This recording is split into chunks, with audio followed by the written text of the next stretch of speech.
कूजन्तं राम रामेति मधुरं मधुराक्षरम् आरुह्य कविताशाखां वन्दे वाल्मीकिकोकिलम्। वाल्मीकिर्मुनिसिंहस्य कवितावनचारिणः शृण्वन् रामकथानादं को नयाति परां गतिं वेदवेद्ये परे पुंसि जाते दशरथात्मजे वेदः प्राचीतसादासीत् साक्षात् रामायणात्मना अंजनानन्दनं वीरं जानकी शोकनाशनं कपीशमक्षहन्तारं वन्दे लंका भयंकरं मनोजवं मारुततुल्यवेगं जितेन्द्रियं बुद्धिमतां वरिष्ठं वातात्मजं वानरयूतमुख्यं श्रीरामदूतं शिरसा नमामि।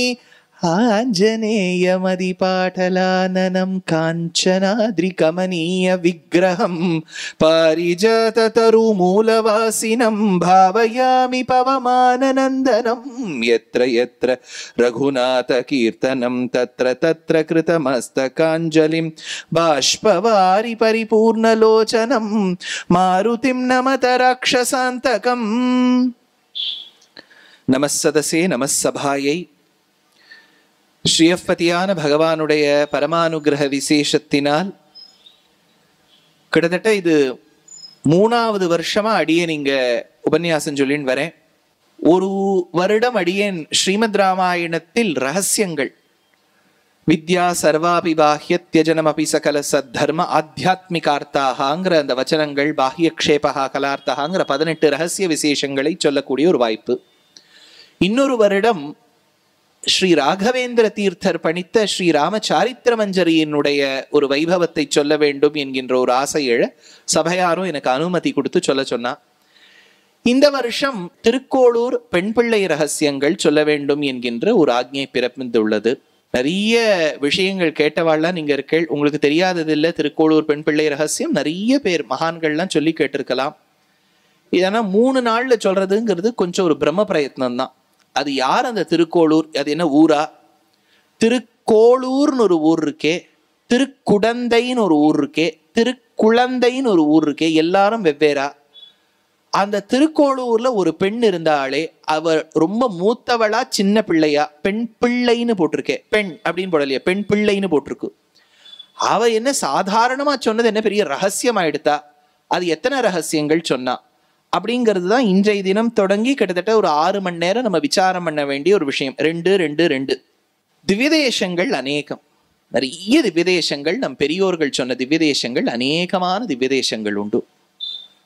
அந்த திவ்யதேசங்கள் எல்லாமே ஆழ்வார் பாடினபடியால் தான் திவ்யதேசங்கள். திவ்யதேசம் அல்லாத ஸ்தலங்களும் உண்டு. இப்ப வடுவூர் ராமரை ஆழ்வார் பாடலை, மதுராந்தகம் ஏரி காத்த ராமரை ஆழ்வார் பாடலை, தில்லைவளாகம் ராமரை ஆழ்வார் பாடலை, குருவாயூர் அப்பனை பாடலை. என்ன பாருங்க, பாடலாதிரி சிங்கப்பெருமாள் கோவில பாடல, மன்னார்குடிய பாடல, கிருஷ்ணாபுரத்தை பாடல. பாடாத பல கோவில்களும் இருக்கு. பாடாத கோவில் எல்லாம் திவ்யதேசத்தை விட கொஞ்சம் குறைச்சல்னா நினைக்காதீங்க. ஆழ்வார் அந்த காலத்துல பாடும்போது அவர் போற வழியில எந்த கோவில் இருந்ததோ பாடிவிட்டார். அவர் ஜியாகிரபியில வராததை பாடல, அவ்வளவுதான். எந்த ஒரு பெருமாளை நம்மாத்து பெருமாளுக்கு என்ன பிரபாவமோ அதே தான் ஸ்ரீரங்கநாதனுக்கும் உண்டு. இதை ஞாபகம் வச்சுங்கோ. ஸ்ரீரங்கநாதன்னா 100 வாட்ஸ், நம்மாத்து பெருமாள் 0 வாட்ஸ் பல்பெல்லாம் கிடையாது. எல்லாருக்கும் ஒரே பெருமை தான். எத்தனையோ கோவிலுக்கு நடக்க முடியாதவர்கள்லாம் என்ன புண்ணியம் வராத அவளுக்கு? ஆத்தில இருந்தபடியே நினைச்ச இருப்பிடம் வைகுந்தம் வேங்கடம், இருந்த இடத்திலேயே பெருமாளை நினைச்சாலும் அந்த பெருமாளுக்கு அவ்வளவு வைபவம் உண்டு. ஆனாலும் நம்ம இத்தனை கோவில்களுக்கு போய் சேவிப்பதற்கு காரணம் என்னன்னா அந்த சிற்பங்கள் எவ்வளவு அழகான விஷயங்கள்லாம் சொல்றது ஒண்ணு. 2வது ஆழ்வாராச்சாரியர்கள் அந்த இடத்துல நடந்து போயிருக்கா. அவர்கள் திருவடிப்பட்ட இடத்துக்கு நாமும் செல்ல வேண்டும் என்கின்ற ஒரு ஆசை, அந்த அபிலாஷையில போறோம். அப்படி ஆழ்வார் பாடின திவ்யதேசங்கள்னு கணக்கு எடுத்துட்டேன்னா 108 திவ்யதேசங்கள் கணக்கு வருது. அந்த 108 திவ்யதேசங்கள்ல 40 சோழ நாட்டு திவ்யதேசம்னு உண்டு. அந்த 40 சோழ நாட்டுக்குள்ளதான் ரொம்ப பிரதானமான ஒரு திவ்யதேசம் திருக்குடந்தை. அதுதான் கும்பகோணம் ஷார்ங்கபாணி ஆறாவமுதன். திருக்குழந்தை அப்படிங்கிறது பாண்டிய நாட்டு திவ்யதேசத்துல வரும். திருக்குழந்தையும் அல்ல, திருக்குடந்தையும் அல்ல, திருக்கோளூர் அப்படிங்கிற திவ்யதேசம் நவத்திருப்பதி. நவத்திருப்பதின்னு சொல்லுவோம். அதாவது தாமிரபரணி ஆறு இப்புறமும் அப்புறமும் என்னெல்லாம் திவ்யதேசங்கள் இருக்கோ ஆழ்வார் தொகுத்து நவத்திருப்பதிகள்னு கொண்டாடிருக்கார். நாங்குநெறி அதுல இல்ல, திருக்குறுங்குடி இல்ல, அது திவ்யதேசம் தான். ஏன்னா நவத்திருப்பதியில வந்துடாது. இந்த நவத்திருப்பதியில வரக்கூடிய ஒரு ஆச்சரியமான திவ்யதேசம் பெருமாள் சயன கோலத்துல இருக்கக்கூடிய திவ்யதேசம். அந்த திவ்யதேசத்துக்குத்தான் திருக்கோளூர் என்று பெயர். இந்த திவ்யதேசத்தை பத்தி நம்மாழ்வார் பாடியிருக்கார். உண்ணும் சோறு பருகு நீர் தின்னும் வெற்றிலையும் எல்லாம் கண்ணன் எம்பெருமான் என்னென்றே கண்கள் நீர் மல்கி மண்ணினுள் அவன் சீர் வளம் மிக்கவன் ஊர் வினவி திண்ணம் என் இளமான் புகுமூர் திருக்கோளூரே. ஆச்சரியமான ஒரு பாசுரம். ஆழ்வாருடைய இந்த ஒரு பாசுரத்துக்கு வைரத்துல காப்பு பண்ணி அவர் கைக்கு போடணும். அவ்வளவு அழகா பாடியிருக்கார். கிருஷ்ண பக்தினா என்ன? எல்லாம் முடிச்சுட்டு நம்ம சொல்றோம் பாருங்க, எல்லா காலத்தால ஆத்து வேலையெல்லாம் முடிச்சுட்டு 10 to 11 பெருமாளுக்கு, சாயங்காலம் 6 to 6:30 பெருமாளுக்கு. அது லௌகீகத்துல அப்படிதான் இருக்கு. when we are professionals, ஆத்து வேலை இருக்கு, ஊர் வேலை இருக்கு, எவ்வளவோ வேலைகள் இருக்கும் போது நம்ம அரை மணி நேரம் 3/4 மணி நேரம் தான் ஒதுக்கி வைக்க முடியறது. அதுவும் ஆனஸ்டா பார்த்தேன்னா அதுக்கு ஒதுக்கி வைக்கக்கூடிய நேரத்துல எத்தனை நாளி பகவானை நினைக்கிறோங்கிறது கேள்விதான், சந்தேகம்தான். சஹஸ்ரநாமம் 25 நிமிஷம் சொல்றேன். நான் யாரை பத்தியும் சொல்ல, அடியனை பத்தியே சொல்றேன். 25 நிமிஷம் பேசுறேன். ஒரு நிமிஷம் பெருமாளை நினைச்சா ஜாஸ்தியா இருக்கு. அதுக்குள்ள என்னென்னவோ விசாரம் வருது. அது பைஹாட் ஆனதுனால நமக்கு அந்த கவலையே இல்லை. அடுத்த வரி என்ன வருது போகுது, அது பாட்டுக்கு வாய் ஒண்ணு சொல்லிட்டு இருக்கு, மனசு ஒண்ணு நினைச்சுட்டு இருக்கு. அதுதான் வாஸ்தவம். நான் எதுக்கு உண்மையை மறைப்பானே? அப்படியே நான் பகவானை தியானித்து அப்படியே அந்த புண்டரீகத்துல அந்த மூக்கு நுனியில பெருமாள் அந்த 8வது யோகத்துல அஷ்டாங்க யோகத்துல தெரிகிறாருல, நான் போய் சொன்னேன்னா ஐம் ஹிப்போக்ரிட்னு அர்த்தம். நடக்கிறத சொல்றேன்.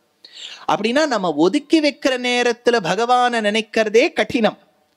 ஆனால் ஆழ்வாருக்கு அப்படி இல்லையாம்.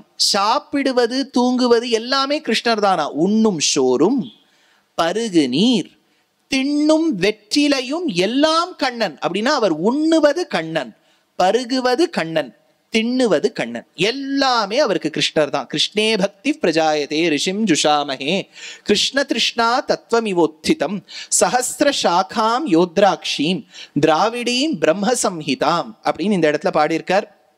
அதனால அப்பேற்பட்ட ஒரு உயர்ந்த திருக்கோளூர் அந்த திவ்யதேசம். அந்த திவ்யதேசத்தில் இருக்கக்கூடிய பெருமாளை சேவிக்க வேண்டும் என்கின்ற ஆசை நமக்கே வரும்போது 1000 வருடங்களுக்கு முன்னாடி ராமானுஜருக்கு வந்திருக்காதா? பாஷ்யக்காரர் அவர் ஆழ்வார் அனுபவித்த திவ்யதேசங்கள் ஒவ்வொன்றாக சேவிக்க வேண்டும் என்கின்ற ஆசையில் சென்றார்.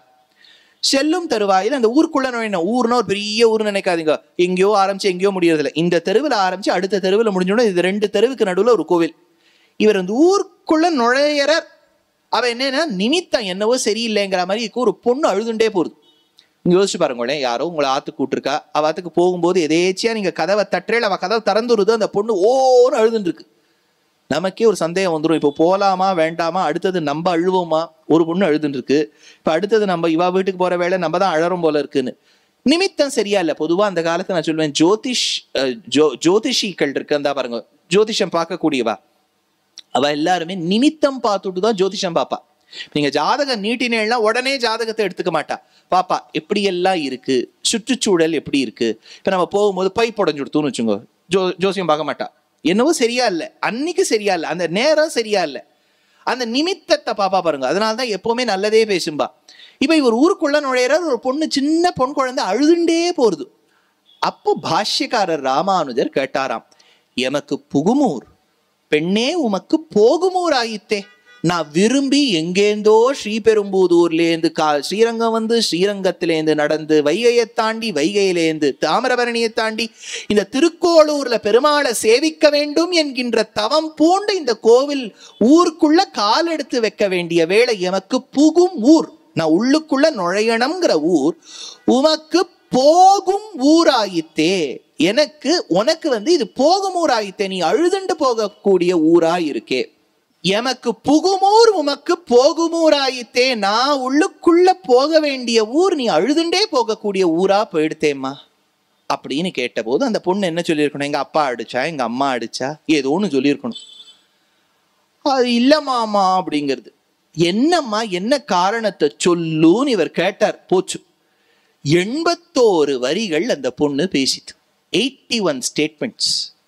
கையிரண்டும் விட்டேனோ திரௌபதியை போலே, அழைத்து வருகின்றேன் என்றேனோ அக்ரூரரை போலே, தேவுமச்சரியேன் என்றேனோ மதுரகவியாரை போலே அப்படின்னு 81 வரி சொல்லிட்டு ராமானுஜ ஆனுட்ட. ஏமா இவ்வளவு பேசுறதை ஏன் அழறேன்னு கேட்டா, ஒரு குழந்தை அழுதுதான்னு என்ன கேட்போம், ஏன் அழறேன்னு கேட்போம். இவர் சாதாரணமா கேட்டார், ஏம்மா நீ அழறேன்னு கேட்டார். 81 வரிகள் சொல்லிட்டு. சின்ன பொண்ணு, நீங்க என்ன பெரிய அம்மா மீன்லாம் நினைக்காத, சின்ன பொண்ணு சொல்லிட்டு. இது கேட்ட உடனே விஸ்மயித்தாராம் பாஷ்யக்காரர்.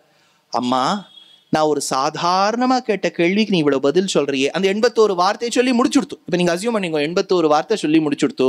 அப்ப சொல்லி முடிச்ச உடனே ராமானுஜர் சொன்னார், சரி வாமா நானும் உன்னோட வந்துடுறேன் அப்படின்னார்.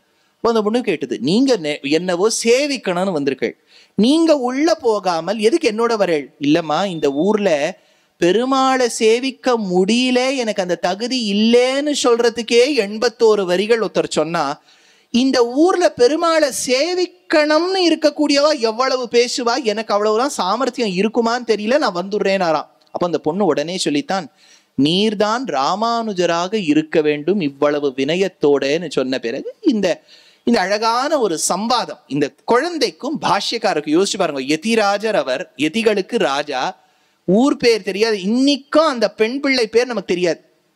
அந்த பொண்ணோட பேர் என்னன்னு தெரியாது, ஆலமேலுவா காந்திமதியா ஒன்னும் தெரியாது. திருக்கோளூர் பெண் பிள்ளை, அவ்வளவுதான். பேரே தெரியாத ஒரு சின்ன குழந்தை யதிராஜராய் இருந்த ஸ்ரீபாஷ்யக்காரரோட 81 வார்த்தைகள் பேசித்துன்னு ஏதோ கர்ண பரம்பரையில சொல்லின்னு வரா. இந்த 81 வார்த்தைகள் தான் நமக்கு இருக்கக்கூடிய தலைப்பு. திருக்கோளூர் பெண் பிள்ளை சொன்ன ரகசியங்கள் அப்படின்னு இருக்கு. இந்த ரகசியங்கள் 81 நிறைய மகான்கள் இதை சொல்லியிருக்கா. அடியேன் பார்த்தேன், இதை என்ன பண்ணிவிடலான்னு பார்த்தா அந்த பொண்ணு நிறைய சொல்லியிருக்கு, கடன்னு சொல்லிடுத்து. இதுல சொன்ன ரகசியங்களை ராமாயணம்னு ஒரு கோஷ்டியா பிரிச்சுட்டேன். ராமாயண சம்பந்தமா இந்த பெண் என்ன ரகசியங்கள் சொல்லியிருக்கா, ஸ்ரீமத் பாகவதத்துக்கு சம்பந்தமா இந்த பொண்ணு என்ன ரகசியங்கள் சொல்லியிருக்கா, ஆழ்வார்களை சம்பந்தம் வச்சு இந்த பெண் என்ன ரகசியங்கள் சொல்லியிருக்கா, ஆச்சாரியர்களை சம்பந்தப்படுத்தி என்ன சொல்லியிருக்கா அப்படின்னா 4 கோஷ்டியா பிரிச்சுட்டோம். ஒன்னு ராமாயணம், இன்னொன்னு பாகவதம் பாரதம், 3வது ஆழ்வார்கள், 4வது ஆச்சாரியர்கள். இதை 81 அப்படி பிரிச்சிருக்கோம். இந்த 81 வார்த்தைகளை 3 நாள்ல சொல்லணும். ஏறத்தாழ பார்த்தா ஒரு நாளைக்கு 25 சொன்னா நன்னா இருக்கும். பார்க்கலாம் பெருமாள் இன்னைக்கு எப்படி நமக்கு வழி வகுத்து கொடுக்கிறாருன்னு. முதல்ல அந்த பொண்ணு சொல்லித்தான், அகம் வேத்மி என்றேனோ விஸ்வாமித்திரரை போலே. அகம் வேத்மி என்றேனோ விஸ்வாமித்திரரை போலே. இது எந்த மொழி, எந்த மொழியில சொல்லியிருக்க அந்த பொண்ணு பாருங்க. எனக்கு சான்ஸ்கிரிட்ல சொல்லியிருக்குன்னு ஒரு ஆஸ்திகா சொல்றா. நீங்க எதுல சொல்றேன்? அகம் வேத்மி என்றேனோ விஸ்வாமித்திரரை போலே. தமிழ் இது மணிப்பிரவாளத்துல சொல்லியிருக்க அந்த பொண்ணு. சம்ஸ்கிருதமும் இருக்கு, தமிழும் இருக்கு. அகம் வேத்மிங்கிறது சம்ஸ்கிருதம், விஸ்வாமித்ரங்கிறது சம்ஸ்கிருதம். அகம் வேத்மி என்றேனோ, என்றேனோ இருக்கு பாருங்க, அது தமிழ். விஸ்வாமித்திரரை போலே இருக்கு பாருங்க, போலே தமிழ். போலே தமிழ், முன்னாடி இருக்கக்கூடிய விஸ்வாமித்திர சம்ஸ்கிருதம். என்றேனோ தமிழ், அகம் வேத்மி சம்ஸ்கிருதம். அப்ப சம்ஸ்கிருதமும் தமிழும் மாறி மாறி இருக்கிறது தான் நம் கலாச்சாரம். இப்போ ஔவையார் அன்னைக்கு சொன்னாலே, அன்னையும் பிதாவும் முன்னறி தெய்வம். அன்னை தமிழ் வார்த்தை, தந்தை தானே சொல்லியிருக்கணும். அன்னையும் தந்தையும் முன்னறி தெய்வம் தானே சொல்லியிருக்கணும். அன்னையும் பிதாவும், பிதா எங்கன்னு வந்தார்? ஏன்னா அது சம்ஸ்கிருதம். மொழிகளுக்குள்ள ஒரு நாள் வித்தியாசங்கள், இது வசத்தி அது தாழ்த்தி கிடையாது. நம்ம கையில இருக்கு, நம்ம படிக்கிறோமா இல்லையா. வச்சுட்டு இருக்க பேரெல்லாம் சம்ஸ்கிருதம் இல்லையா, அவா பேரெல்லாம் சம்ஸ்கிருத பேர். ஆனா எதிர்ப்பது சம்ஸ்கிருதம்னா அப்படின்னா அவளே எதிர்க்காளா, எனக்கு ஒன்றும் புரியல. அதனால அகம் வேத்மி இந்த ஒரு வரியிலேயே தெரிஞ்சு போயிடுறதே மணிப்பிரவாளமா இருக்குன்னு. இது என்னன்னா ஸ்ரீமத் ராமாயணத்துல, அதனால்தான் இன்னைக்கு ராமாயண தனியன்னு சொன்னேன். அதனால ராமநவமி நன்னாள்ல திருக்கோளூர் பெண் பிள்ளை சொன்ன ரகசியங்கள்ல 20 ரகசியங்கள் ராமாயண சம்பந்தம். யோசிச்சு பாருங்க, 20 on 81, roughly about 25% of her utterings were related to Ramayanam. அகம் வேத்மி, அதாவது பருத்தியூர் பெரியவான்னு இருந்தா, ஒரு பெரிய மகானவர். அகம் வேத்மின்னு அந்த விஸ்வாமித்திரர் சொன்ன வரிக்கு ஒரு புஸ்தகமே போட்டிருக்கார், வெறும் அந்த வரிக்கு. என்ன சுவாமி அகம் வேத்மினா? ரொம்ப சிம்பிள், கான்டெக்ஸ்ட் ரொம்ப சிம்பிள் சார். அதாவது தசரதர் எத்தனையோ ஆண்டு காலம் கழித்து பிறந்த பிள்ளைதான் ராமன். ரொம்ப வருஷம் கழிச்சு பிறந்தா அந்த குழந்தைக்கு ஒரு தனி வேல்யூ உண்டு. இந்த குழந்தையினிடத்தில் அவ்வளவு ஒரு ஈடுபாடு இருந்தது தசரதருக்கு. அந்த குழந்தை வளர்ந்துடுத்துன்னா அது எத்தனை பெருசா வளர்ந்தாலும் பெற்றோர்களுக்கு அது குழந்தை தான். ஆத்துல இன்னைக்கும் கேட்பா, குழந்தை வந்துடுத்தானு நீங்க ஏதோ குழந்தை தவழறதுன்னு நினைப்பேன். 27 வயசுல அது ஆஃபீஸ்லேன்னு வரும், இதுதான் குழந்தை இல்லையா? குழந்தைன்னா நீங்க உடனே குழந்தைய தவழ்ந்துட்டே இருக்கணும்னு நினைக்காதீங்க. தசரதருக்கு குழந்தை ராமன், அதுவும் ரொம்ப பிடிச்ச குழந்தை. அது நம்ம ஒண்ணும் பண்ண முடியாது. பெற்றோர்களுக்கு எத்தனை குழந்தைகள்னு இருந்தாலும் அதுல ஏதாவது ஒண்ணு ரொம்ப பிடிக்கும். அது சொல்ல மாட்டா, அது வேறாதாவது ஒரு விதத்துல சொல்லிடுவான். அவன் இருந்திருந்தா நன்னா இருந்திருக்கும், ஊர்ல அவனுக்கு ரொம்ப பிடிக்கும். இது கூட இருக்கவாளெல்லாம் விட்டுருவா, யாராவது ஒருத்தர் பிடிச்சுடுவா. தசரதருக்கு ராமர் அப்படி. நீங்க ஒன்னும் சொல்ல முடியாது. பரதனை பிடிக்காதோ, லக்ஷ்மணன் அப்படி, எல்லாரையும் பிடிக்கும். ராமர் ஜாஸ்தி பிடிக்கும், அவ்வளவுதான். அகம் வேத்மி இது எப்ப வந்ததுன்னா, தசரத சக்கரவர்த்தி ஆண்டு கொண்டு இருக்கும் போது ராமருக்கு 12 வயசு. அந்த டைம் பீரியட்ல விஸ்வாமித்திரர் வந்தார். விஸ்வாமித்திரர் கொஞ்சம் கான்ட்ரவர்ஷியல் கேரக்டர். அவருடைய லைஃப் ஹிஸ்டரி பார்த்தேன்னா, அவர் தான் நமக்கு காயத்ரி மந்திரம் கொடுத்துருக்காரு. பெரிய மகான் ரிஷி தான். ஐயோ, அதெல்லாம் நான் இதுவும் குறைச்சி சொல்லலை. ஆனா அவருடைய பாஸ்ட் ஹிஸ்டரி பார்த்தேன்னா ரொம்ப ஈவெண்ட்ஃபுல்லா இருக்கும். மேனகாவோட ஒரு பொண்ணு சகுந்தலான்னு பேர். எனக்கு சகுந்தலாவை பத்தி எனக்கு தான் நன்னா தெரியும் இல்லையா? அதனால சகுந்தலா.